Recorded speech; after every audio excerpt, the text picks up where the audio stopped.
Louvado seja o Senhor nosso Deus, aleluia. Grandes coisas o Senhor fez por nós e nós glorificamos o nome do Senhor nosso Deus, aleluia. Quem esteve aqui na quarta-feira passada, lembra o que eu ministrei?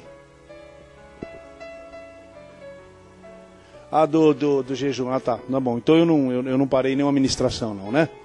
Tá bom então. Porque às vezes eu começo a ministração e vamos só até a metade, a gente continua depois, né? Foi sobre a capacitação, porque era o jejum, né? Louvado seja Deus. Aleluia. Abra a tua Bíblia no Evangelho de Mateus, capítulo de número 21. Nós vamos ler a partir do verso de número 8 em diante. Mateus, capítulo 21, verso de número 8 em diante. Aleluia.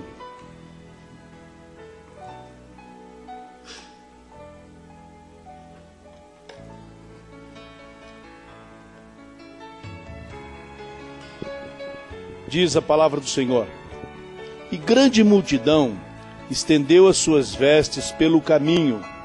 Outros cortavam ramos de árvores e os espalhavam pelo caminho. As multidões que iam adiante e as que seguiam-no clamavam: Hosana ao filho de Davi. Bendito o que vem em nome do Senhor. Hosana nas alturas. E entrando ele em Jerusalém, toda a cidade se alvoroçou. E perguntavam: quem é este? E as multidões responderam: este é Jesus, o profeta de Nazaré da Galiléia. Entrou Jesus no templo e expulsou a todos os que aí vendiam e compravam. Derrubou as mesas dos cambistas, as cadeiras dos que vendiam as pombas e disse-lhes: está escrito, a minha casa será chamada casa de oração, mas vós a tendes convertido em covil de ladrões. Vieram ter com ele no templo cegos, coxos, e ele os curou. Amém? Louvado seja Deus, aleluia. Louvamos o nome daquele que vem, aleluia, em nome do Senhor. Amém? Bendito seja ele para todo sempre. Aleluia. Amados, nós lemos um trechinho da palavra de Deus aonde estava se cumprindo uma palavra profética, não é? Em que Jesus Cristo haveria de ser aclamado, não é, como rei, mas não o rei da Judéia, ou mesmo da Galiléia, ou mesmo ali de Jerusalém, não é? Ele ia ser reconhecido como Senhor, era o cumprimento, estava chegando os tempos de tudo aquilo acontecer, e Deus já estava exaltando soberanamente, não é, o seu filho, para que fosse reconhecido em todo o mundo espiritual, como já o era, não é? Mas o Senhor o estava coroando ali, estava também cumprindo a palavra profética, porque na verdade Jesus também, não é Rei e Senhor nosso, aleluia. E amados, e nós vemos dentro da palavra do Senhor que quando exatamente se cumpriu esse tempo, e ele adentra as ruas de Jerusalém, houve, não é, um movimento. Então o povo começou a levantar um clamor: bendito o que vem em nome do Senhor. Então vejam que alguma coisa ali aconteceu e contribuiu para que o povo se alvoroçasse dessa maneira. Jesus já se tornara, né, com o tempo ali, uma figura muito conhecida, mas agora as pessoas, elas pensavam de uma forma, elas pensavam que agora ele chegaria e ali ele tomaria o trono, Roma sairia fora ali da situação e ele assumiria então como rei ali de toda a Judéia. Mas na verdade não era esse o plano de Deus, não era esse o plano do próprio Senhor nosso Deus. O plano dele era um plano de ordem espiritual. Por isso que nós sempre falamos, né? Primeiro acontece no mundo espiritual, para depois se materializar aqui na terra. Não é? E os tempos estão aí se cumprindo, Deus está fazendo a sua obra bendita e maravilhosa, e daqui a pouquinho todas as coisas vão ficar no lugar. Afinal de contas, nós oramos o Pai Nosso, não é? E numa das frases do Pai Nosso está escrito assim, ó: seja feita a tua vontade, assim na terra como nos céus. Por que nós oramos assim? Por que nós fomos ensinados a orarmos assim? Porque na verdade a vontade plena de Deus não está sendo feita, nem na terra e nem nos céus ainda. Mas as nossas orações, não é, a oração que o Senhor nos ensinou, ela diz numa das suas frases: seja feita a tua vontade, aqui na terra como nos céus. E isso vai acontecer, a vontade de Deus vai ser plena aqui na terra e também lá nos céus. Nos céus vai ficar do jeito que Deus quer. Mas espera aí, lá não está ainda do jeito que Deus quer? Ainda não. Ainda não. Só vai ficar do jeito que Ele quer quando eu, você e toda a igreja estivermos lá com Ele. Amém? Aí está do jeito que Ele quer. Louvado seja Deus, porque foi assim que Ele preparou. Vou preparar-vos um lugar.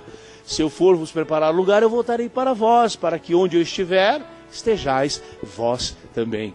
Amém? Então nós vamos continuar orando, não é? Para que verdadeiramente todas as coisas se cumpram. E amados, as coisas de Deus pré-estabelecidas, as coisas que são proféticas, não é? Elas têm o seu tempo e ela vai se realizando. Vai se realizando. E agora chegou esse tempo aqui. O interessante é que dentro dessa recepção tão calorosa, desse momento de festividade, não é? Em que Cristo estaria ali com o povo, enfim, eles estavam preparando uma grande festa ali, ele vai para o templo. E todo esse clamor, toda essa festividade não poderia adentrar os átrios do templo. Então quer dizer, uma coisa que iria se encerrar por ali. Não é por ali, o que é diferente de muitas pessoas. Às vezes nós aí temos aí uma recepção, prepararam para nós uma surpresa aí, uma baita de uma recepção, não é? E a gente foi participar daquilo, mas tinha o culto, vamos dizer aí, era um dia de culto, aí nós passamos por lá na recepção e tal, e aquilo estava muito caloroso, muito gostoso, e nós acabamos ficando por lá. Então nós não viemos à igreja. Cristo não, ele passou pela recepção, não é? Todo aquele calor humano, aquela festividade, mas ele deu continuidade, amém? Ele veio para fazer a vontade de Deus, e ele não se importava em agradar os homens, ele queria agradar a Deus. E ele então foi para o templo, foi para o templo. E, amados, a Bíblia nos ensina assim, o que ele encontrou lá no templo. Primeiro, nós vamos aprender o que é o templo para Deus, o que é que Deus pensa da igreja. Nós temos muitas definições para a igreja, para uma assembleia, para uma reunião dos santos, para uma reunião de clamor, de adoração. Mas Cristo definiu assim, a minha casa será chamada casa de oração. Esta foi a definição que Cristo deu para a igreja, para aquele lugar, aonde na verdade deveria estar acontecendo isso.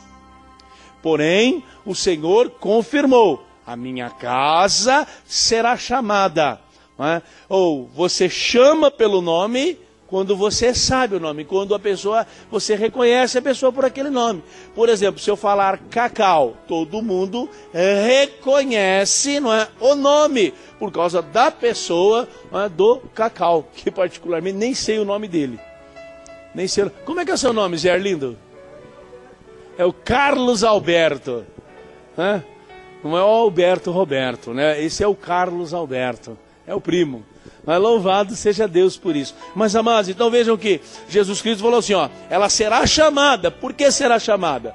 Olha, então ela não está sendo chamada de casa de oração? Não, por quê? Porque não está acontecendo dessa forma. Mas Deus quer que aconteça dessa forma. Deus quer que você tenha a igreja não somente como um lugar congregacional.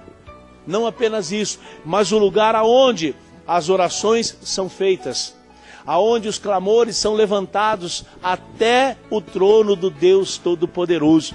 A minha casa será chamada casa de oração, não é? Um dia tribuloso, um dia terrível, e aí você vem para a igreja, e na igreja você vai orar, na igreja você vai buscar a presença do Senhor, é a minha chamada casa de oração, e Deus vai trazer a solução. Na igreja muitas vezes a gente chega doente, vai embora são, curado, abençoado. Não é? Por quê? Porque houve orações, porque a casa é reconhecida, esta unção está sobre a igreja, a casa de oração, amém?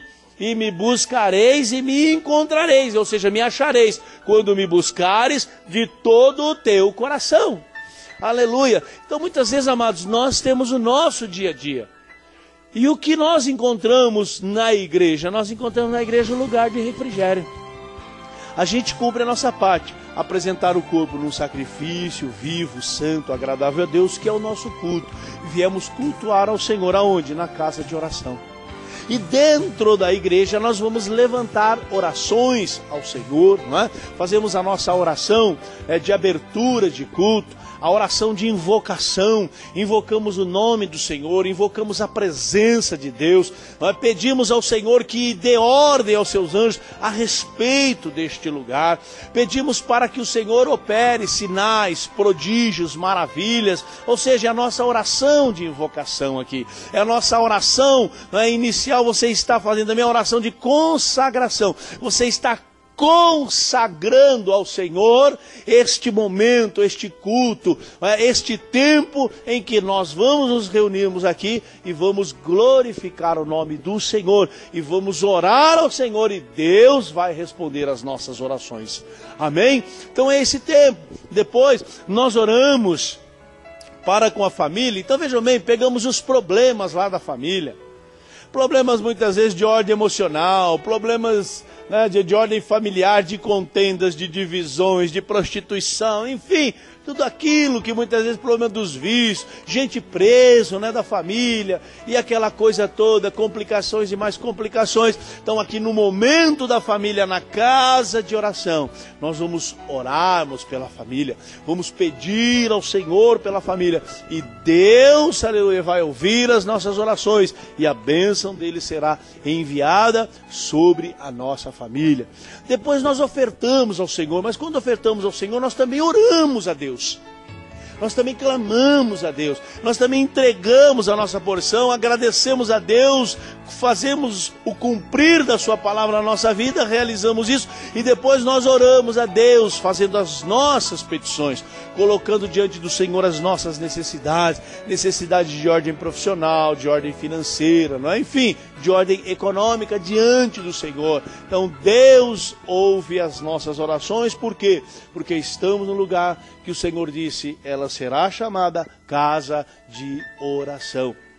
Então, amados, são essas coisas, esses valores que Cristo não encontrou ali no templo.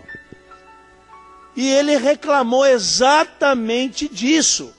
Exatamente disso. Olha, uma certa feita, Cristo reclamou do pessoal que andava junto com ele. Ele falou que o povo só andava atrás dele por causa dos milagres que ele fazia. E por causa dos ensinamentos, pelos quais eles eram ensinados, mas eram apenas ensinamentos humanos. Mas o coração das pessoas estava longe dele. E o temor que tinham dele era um temor subjugado, debaixo de jugo. E não um temor de um coração liberto, livre, que adora, que serve ao Senhor, que o ama, que o respeita, que o deseja. E ele disse, olha, o coração desse povo está longe de mim, o seu temor para comigo é apenas ensinamentos humanos. Quer dizer, Cristo reclamava daquilo que são coisas superficiais. E o que ele encontrou ali foi exatamente isso, um sacerdócio superficial. O pessoal que trabalhava ali na área, da escrita, daquela coisa, uma coisa muito superficial, muito ritualizado, e o Senhor não se agradou dessas coisas.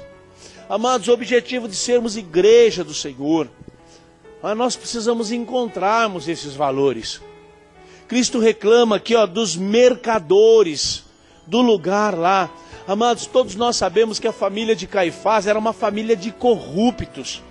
Ele era um sacerdote corrupto, envolvido com a política da época, enterrado até o pescoço, juntamente com os políticos lá daquilo que havia. Ele era um judeu romano ali, uma coisa que ele só pensava em si, no seu cargo, no seu ventre, no seu bem-estar. Mas para o seu chamado, para a sua responsabilidade, Caifás, ele não estava nem aí com isso, ele não queria nem saber dessas coisas espirituais. A preocupação maior dele com Jesus era o clamor do povo para com a vida do Senhor. Aquilo que Jesus Cristo realizava, era isso que incomodava ele. E ele passou a perseguir Jesus religiosamente, aquelas coisas. Por quê? Por causa desse incômodo. Ficou com medo de perder a posição. Nós temos uma fala dentro da Bíblia em que eles se reuniram e falaram assim, virão os romanos e nos tirarão o nosso lugar. Temos que matá-lo. Temos que matar esse homem. Ele não pode subsistir mais aqui entre nós. Então, amados, vejam bem que após a ressurreição de Lázaro também, intentaram matá-lo, disseram, vamos matar Lázaro também, vamos matar um milagre. E quem estava fazendo essa trama? O povo? Não. Os sacerdotes. Por quê? Porque eram pessoas vendidas. Eram pessoas que não tinham mais um compromisso com Deus, mas era um compromisso político, um compromisso consigo mesmo. Um compromisso apenas, não é, da sua existência, mais nada. E por que então esse tipo de mercado ali naquela época? Por causa da permissão, por causa da passividade sacerdotal, o que Cristo reprovou, amados. O custo altíssimo disso aqui, ó, a situação inflacionada que eles provocavam ali, dentro dessa mercadoria, essa troca, essa negociação, sabe? Então, amados, todas essas coisas que visavam a corrupção, e o Senhor reclamou disso. Isso aqui se chama, Senhor, inversão de valores. Qual é o sentido da igreja? Qual é a igreja? Qual é a razão da igreja de Jesus Cristo? É atender a necessidade espiritual de cada um. É atender a minha necessidade, a tua necessidade, a necessidade do outro, da outra, enfim. Essa é a razão de ser igreja. É lutarmos para que o Senhor traga bênção, para que o Senhor traga libertação, para que as pessoas sejam libertas de todo domínio, todos os males, não é? Todo tipo de malignidade que se levanta, que se forma. Mas o que não estava acontecendo ali? O que Jesus Cristo viu foi interesses materialistas e não valores do Espírito presentes ali. Então, amados, foi aonde ele chegou e botou tudo para baixo. E repreendeu tudo aquilo. E destruiu todas aquelas coisas. Queridos, o que nós vemos hoje, dentro da casa de Deus, nós vemos a negociação. Eu não estou falando da negociação de uma venda de livro, de uma venda de uma bijuteria, de um negócio aí que os irmãos às vezes até fazem. Aí não é isso. Estou falando da negociação espiritual da fé. A inversão de valores. Cristo, sabe, amados? Ele está ficando sentado no banco ali do lado. Daqui a pouco vão pedir, Jesus, por gentileza, o senhor podia ceder o lugar aí para eu sentar lá atrás? Deixar esse irmão sentar aqui? Daqui a pouco vai acontecer isso. Cristo não está mais ocupando o lugar dele, não está mais entronizado, não está sendo mais o personagem principal. Por quê? Porque as pessoas estão trocando esses valores. Amados, eu insisto nessa tecla. Eu acho que até eu morrer eu vou falar sobre isso. Não pode, olha, nada pode substituir o valor do Espírito na tua vida, os valores de Cristo. Nada que você possa tocar, ver, nada que você possa pegar, carregar, tem valor acima do sangue de Cristo sobre as nossas vidas.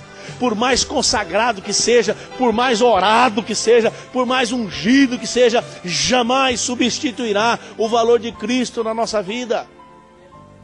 O que é que Paulo, escrevendo aos Romanos, ele diz? Mudaram a verdade de Deus em mentira, amaram mais a criatura do que o Criador, que é bendito eternamente, pelo que Deus os entregou às suas paixões mundanas. Então vejam bem, o que se faz hoje, amados? Sabe, queridos, as coisas que são para serem consagradas, as coisas que são para, dentro da palavra de Deus, tão bela, tão maravilhosa, que era para ser entregue ao povo. A Bíblia fala que a palavra de Deus, ela é a lâmpada para os nossos pés, ela é a luz para os nossos caminhos. Amados, quando você anda num lugar escuro, você anda completamente inseguro, você fica com medo de pôr o pé em algum lugar, ou vou pisar num buraco, vou tropeçar em alguma coisa, não é? Tem algum obstáculo aqui. Quando você anda no escuro, você anda tateando, você anda procurando apoios, você anda extremamente temeroso, você anda extremamente lento, inseguro, e você se vê, sabe, incapaz de qualquer tipo de defesa, porque você não tem exatamente uma direção. Mas a palavra de Deus, ela tem duas características maravilhosas. Lâmpada para os nossos pés. Lugar escuro, como se você tivesse uma lanterna na mão. E você acendesse essa lanterna e você iluminasse o chão. você passaria a andar mais rápido, você andaria com mais segurança, você melhoraria o seu equilíbrio. E quando você apontasse a lanterna para frente, não é? Você iria ter a direção que você queria seguir. A palavra de Deus é essa direção na nossa vida. Por isso que ela é a lâmpada para os pés, por isso que ela é a luz para os nossos caminhos, aleluia. E hoje, amados, quantas vezes os objetos substituem Cristo? Amados, sabe, um banho com sabonete, ele é maravilhoso, deixa a gente cheiroso. Mas ele não tem poder nenhum, nem autoridade nenhuma e nunca terá. Pode passar a noite inteira no púlpito e debaixo do joelho de alguém, sabonete é santo, é nada, não tem valor nenhum. Vai gastar do mesmo jeito que gasta o outro. Sabe, amados, hoje as flores passaram a ter valor espiritual. Hoje nós passamos a olhar para os objetos. Você vai receber tal coisa, você vai receber isso, você vai receber aquilo. Vai à igreja hoje que você receberá. Nós vamos te dar um objeto, nós vamos te dar isso, e você vai levar para a tua casa, e lá você vai pôr isso aí no lugar de destaque, amados. Nós servimos a um Deus que diz assim: eis que eu estou convosco todos os dias, até a consumação dos séculos. Nós já viemos dessa fase, amados. Nós já viemos do tempo onde nós carregávamos o Deus nas nossas costas. Hoje nós vivemos um tempo onde Deus nos carrega. Nós já viemos do tempo dos andores nas nossas costas. Nosso lombo era calejado, né? Porque nós tínhamos que pôr o andor aqui, ó, e fazer a nossa caminhada dia a dia. Fazer lá as nossas penitências. Nós tínhamos que pegar o Deus que nós conhecíamos, pegarmos esse Deus e pendurarmos ele no pescoço. Ou mesmo em fotografia, colocar no bolso, em nossa carteira e essas coisas todas. Ele tinha que estar em quadro, ele tinha que estar em forma visual na nossa casa, na nossa vida. Nós já viemos desse tempo. Nós não fazemos mais parte disso. O apóstolo Paulo falou em Coríntios 8:17, as coisas velhas se passaram, tudo se faz novo. Por quê? Porque nós estamos em Cristo, agora a coisa mudou, a história mudou. Nós temos que viver um novo tempo. Amém, igreja? Louvado seja Deus por isso. E Cristo estava reclamando isso. Cadê os valores do Espírito nesse templo? Cadê a invocação do nome daquele que vive eternamente, amados? Queridos, o dia que um objeto, alguma coisa resolver na minha vida, eu tenho que pegar minha Bíblia e jogar fora. Porque tudo isso aqui ficou sem valor. Tudo isso aqui se tornou uma mentira, se apenas um objeto resolver meu problema. Sabe, o apóstolo Paulo, o que mais ele combateu foi isso. Diana dos Efésios, não é? Olha o que nós tínhamos lá, olha Simão o Mágico, olha essas pessoas que trabalhavam lá, olha a pitonisa lá, aonde os seus senhores ganhavam muito dinheiro em cima dela, porque por causa das estatuetas, por causa lá dos objetos que vendiam lá, em nome dela, em nome do trabalho dela, e quando ela foi liberta daquilo, a Bíblia diz, ó, vendo os seus senhores que a fonte do seu lucro cessara, então levantaram e fizeram um grande tumulto contra a vida de Paulo. Nós já passamos desse tempo. Nós já estamos vivendo a dimensão do Espírito do Senhor, na graça de Deus, na glória, na presença do Filho de Deus. A palavra do Senhor diz, clama a mim e responder-te-ei, anunciar-te-ei coisas grandes e novas que ainda não conheces. Nós temos a presença do Senhor, temos a invocação do nome de Deus. Nós não precisamos disso. Amém? Sabe, amados, hoje até a palavra de Deus, o pessoal bota dentro daquelas caixinhas, chama caixinha de promessa. Mas, amados, o que significa diminuir ou aumentar um tio? Então lá tem que estar completo, amado. Lá tem que ter genealogia, tem que ter tudo. Aquela caixinha lá tem que ser a Bíblia do Gênesis ao Apocalipse, do capítulo 1 ao último capítulo e versículo do Apocalipse. Eu não posso omitir, eu não posso escolher, eu não posso apenas pegar coisas boas. As religiões, amados, elas tiram as suas bases de sustentação da Bíblia. E por que Deus não as reconhece? Porque elas não se sustentam na totalidade da Bíblia. E hoje o que se faz é isso. E o que mais tem crente aí querendo tirar uma palavra. O que mais tem crente querendo a caixinha de promessa. Sabe, amados? eu ainda vou fazer uma caixinha de promessa. E você, o dia que você for comprar, você procure a caixinha de promessa assim, ó. Tem caixinha de promessa aí do Bispo Luiz? Tem. Não compra, hein? Fala, não, essa eu não quero. Eu vou pegar todas as maldições na Bíblia. Eu vou pegar todas essas maldições que tem na Bíblia. Eu vou fazer uma caixinha de promessa e eu quero ver qual é o macho espiritual que vai comprar isso aí. Eu não, cruz credo, não quero isso não. O cara vai fugir disso. Mas por que compra outra? Porque só tem versículozinho bonitinho. Você não acha lá Deus repreendendo, falar, se bem fizeres haverá aceitação para ti, mas se não procederes bem, o pecado jaz à porta, mas sobre ele você deve dominar. Opa, essa caixinha aqui não é de Deus não, cara. Dá outra caixinha aí que eu não quero essa aqui não. Amados, quando Cristo chegou lá e ele viu aquela coisa dentro da igreja, cadê os valores do Espírito aqui? Como é que as coisas podem acontecer aqui? Como é que Deus pode operar no lugar desse, em que o nome dele não é soberano, em que Cristo não é verdadeiramente reconhecido como Senhor dos Senhores? Como pode Deus fazer algo aqui assim? Sabe, amados, então foi aonde ele fez aquela limpeza. E ele conta algo interessante, ele diz assim, olha, a minha casa será chamada casa de oração, mas vós a convertestes em covil de salteadores. Covil de salteadores, amados. Então vejam que o que ele estava falando estava acontecendo ali. Estava acontecendo ali. Ninguém ali estava interessado em abençoar ninguém. Os mercadores que estavam ali, maioria nem judeus não eram. Eram só interesseiros mesmo. E as coisas totalmente distorcidas estavam levando para o dentro do templo aquilo que era maldito e não aquilo que era bendito. Então, amados, Deus, ele reprovou essas coisas. E o interessante é que você vê que depois que Jesus Cristo limpa todas essas coisas, a Bíblia diz assim, ó, vieram ter com ele no templo. As pessoas se aproximaram dele no templo. As pessoas estavam sedentas. Elas precisavam de algo genuíno do Espírito, e que não tinha mais. Materialismo era dentro da igreja.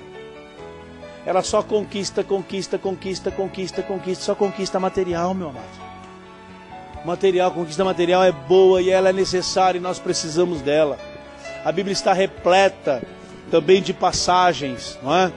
Que fala sobre as riquezas, fala sobre o bem-estar, fala sobre a prosperidade. E tudo isso vindo de Deus. E o nosso coração não se apegando a isso, isso é uma bênção e é necessário a todos nós. Porque nós precisamos sim da prosperidade, precisamos do bem-estar. Todos nós queremos isso, queremos viver bem. Mas, amados, e o reino de Deus e a sua justiça, onde fica? São valores, e eu não posso substituí-los. O valor do Espírito, ele é insubstituível na minha vida. E quando essas coisas aconteceram, quando aqueles camaradas se afastaram, aquele pessoal foi embora, ó, houve um tumultozinho, sim, houve, olha o que aconteceu, ó. Vendo então os principais sacerdotes e os escribas as maravilhas que fazia, e as crianças clamando no templo, usando o filho de Davi, ficaram indignados. Ficaram indignados. Que isso? Você, em vez de promover a paz aí, rapaz, vem fazer essa confusão aqui no templo. Então, vocês querem ver a confusão? Chama esse cego aí. Deus te dá visão. Chama esse coxo aí, pode sair andando.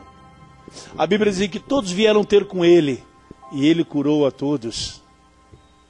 Essa é a razão da casa de oração, amados. A nossa libertação, a nossa transformação. Nós chegamos aqui entristecidos, oprimidos, problemáticos. Mas aqui na casa de oração é onde o lugar em que se invoca a Deus. E nós oramos a Deus, e a Bíblia fala, a oração do justo pode muito em seus efeitos, aleluia. Deus pode resolver, Deus pode tratar. É o nosso lugar de refúgio. É a nossa cidade de refúgio que nós temos, é a nossa igreja, aleluia. onde a gente senta, onde a gente traz aqui o nosso sofrimento, as nossas dores, as nossas angústias. Aleluia! E o Senhor traz o livramento para a nossa vida.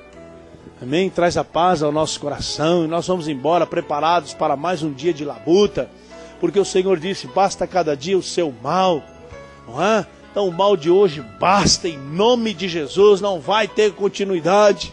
Aleluia, por quê? Porque estamos na casa de oração, na casa onde o Senhor traz para a nossa vida, aleluia, os livramentos.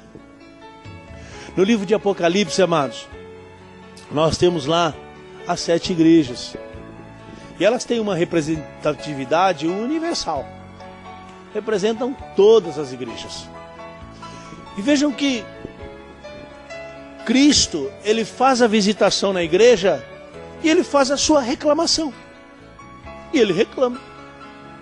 O que tem que exaltar, ele exalta, mas o que tem que reclamar, ele também reclama. Você pega a primeira igreja, ele reclama do primeiro amor.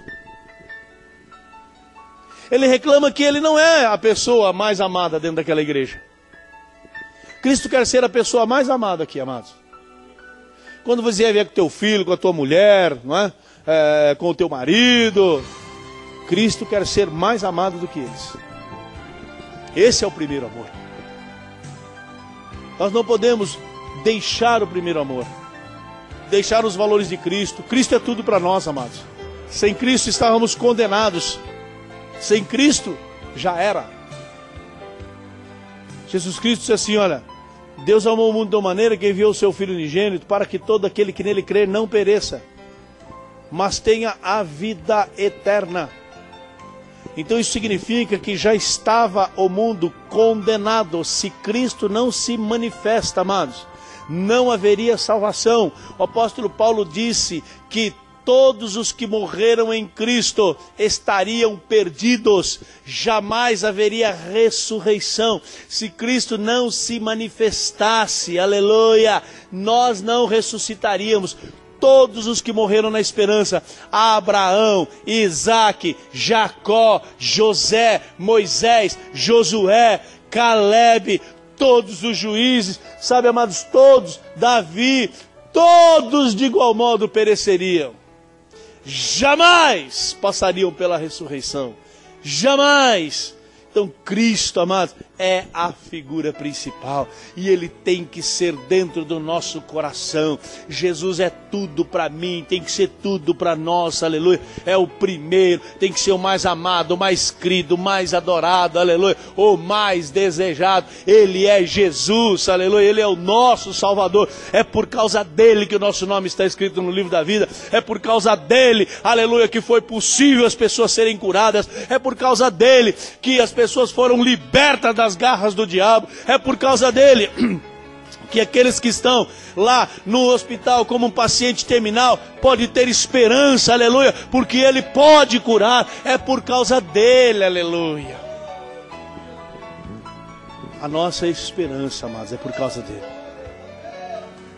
E ele reclamou, eu tenho porém contra vocês, tem muita coisa boa aí, vocês lutam, fazem, evangelizam e tal, mas olha, vocês deixaram o primeiro amor. Olha, amados, aquele amor genuíno que nós tínhamos para com o Senhor, aquele amor que nós tínhamos, que nos trazia o temor ao coração. Hoje o cristão não está mais nem aí para as coisas de Deus. Tem alguns cristãos que tanto faz estar na igreja como não estar na igreja. Se o pastor falou, se o pastor não falou, se ele tem que fazer ou se ele não tem que fazer. Faço quando eu quero, faço do jeito que eu quero, faço como eu quero. Cadê o primeiro amor? Cadê a razão da nossa fé? Cadê a razão de sermos igreja? Cadê o temor ao Senhor que constituiu as autoridades? Não toqueis nos meus ungidos, não maltrateis os meus profetas. O primeiro amor, amados, retrata tudo isso na nossa vida, nos faz compreender que nós somos servos de Deus, nós não somos senhor de Deus, nós somos servos de Deus. E aquela igreja estava passando por esse processo. Jesus reclama da segunda igreja, mas porque ela estava debaixo de apostasia, mas ele, na verdade, ele não é bem uma reclamação, é um reconhecimento da luta daquela igreja. Mas ele sabia que era por causa da sinagoga do diabo. Sabe que era por causa que aquela igreja estava enfrentando muita luta. Ela ficou num lugar de apóstatas. Apostatar da fé, duvidar das verdades de Deus, duvidar da palavra de Deus. A outra igreja, o Senhor reclama exatamente de imoralidade e mundanismo dentro da igreja, aonde não é repreendido, aonde o adultério corre frouxo, aonde a prostituição, aonde as drogas, aonde não se fala sobre essas coisas e nem contra essas coisas. Amados, onde a luz não habita, habita as trevas. São duas forças contrárias e diferentes. Mas a luz, ela sempre vai prevalecer no meio das trevas. Por mais escuridão, por mais trevas que houver, essas luzes, elas são suficientes para deixar este ambiente iluminado. Então vejam bem a força que tem uma luz. E se nós não falarmos da luz, da palavra de Deus, que é a lâmpada, que é a luz, sabe, amados, nós vamos andar na escuridão. Então se nós não falarmos do que é certo, o erro imperará. Se nós não falarmos daquilo que é correto, aquilo que é incorreto vai imperar. Cristo reclamou isso dessa igreja. Cristo reclamou da outra igreja, diz assim, ó, você tolera um espírito que persegue a verdade. Da outra igreja ele diz assim, ó, você tem aí pessoas, sabe, que tem um coração maligno, coração de Balaão, que leva o povo a pecar. São valores, é o que Cristo vê muitas vezes dentro da igreja dele, amados. A outra igreja, o Senhor, eu acho interessante essa igreja aqui, que o Senhor fala assim, ó, tem nome de que vives, mas está morto.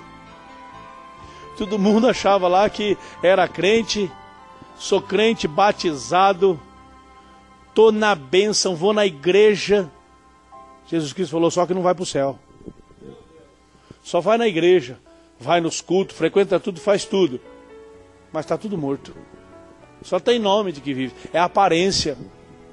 São cristãos hoje, sabe, que tem mais aparência do que verdade dentro do coração. Estão lá no Mateus 25, lá nas 5 virgens imprudentes, nécias, incapazes de reconhecer o momento e a honra que lhes foi dada lá do encontro com o noivo. Pessoas que não honram o Evangelho, não honram a palavra de Deus. Vocês estão tudo morto. Pastor, aí prega, é uma coisa toda, tal, vocês dão até glória e aquela coisa toda, mas ó, apartai-vos de mim, malditos, para o fogo eterno. Tem nome de que vives, mas está morto. A outra igreja, o Senhor também reclama de ser uma igreja autossuficiente. A igreja não dependia mais dele para nada. Tu dizes, rico sou e de nada tenho falta.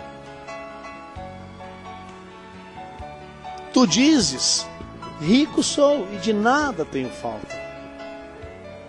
É uma igreja, amados, completa.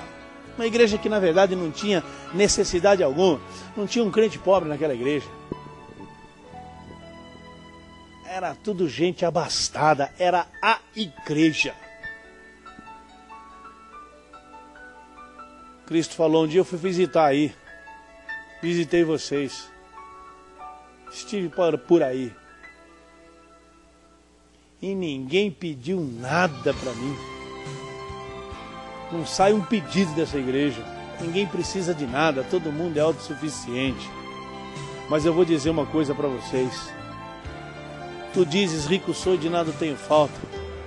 Mas você não sabe que é um pobre, cego, miserável, nu.